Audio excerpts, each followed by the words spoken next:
Operation Lifesaver, a non-profit rail safety group, reports that in 2024, more than 2,200 train and vehicle collisions happened. It begs the question, would you know what to happen if your car was stuck on the tracks? Probably not until now. Yeah, it's a key piece of information that you hope you never have to use, but could be invaluable. New this morning, in light of a car recently getting stuck on the tracks and hit by a BNSF train in Quincy, WGEM's Sydney Lyerly is live for us to share what could be that valuable information. Sydney?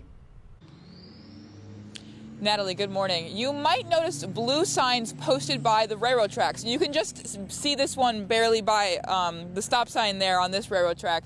And if you find yourself in an emergency situation, you should actually call the number on that blue sign immediately. One Operation Lifesaver official says if your vehicle is stuck on the tracks, you should get out of it immediately and call the number on the blue and white sign.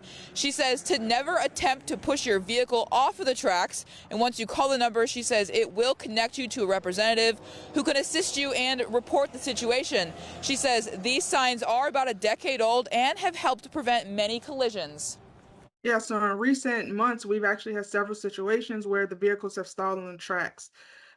Thanks to quick calls from the public using that blue and white sign, the dispatching railroads were able to alert nearby trains and prevent those potential collisions. Jackson says each railroad crossing has a unique identification number on the blue and white sign, so the representative can figure out where you are located and reach out to nearby trains to prevent collisions. And she reminds you to call the number on that blue sign in any unsafe situation. That could include a vehicle stuck on the tracks, malfunctioning warning devices, or obstructions limiting visibility. And Jackson also reminds you to never ignore the warning signs and go around those gates by the railroad tracks. She reminds you that trains do stop very slowly and they do have the right of way. Natalie, back to you. Sydney, thank you. And you can find a link to more railroad safety information from Operation Lifesaver at WGEM.com.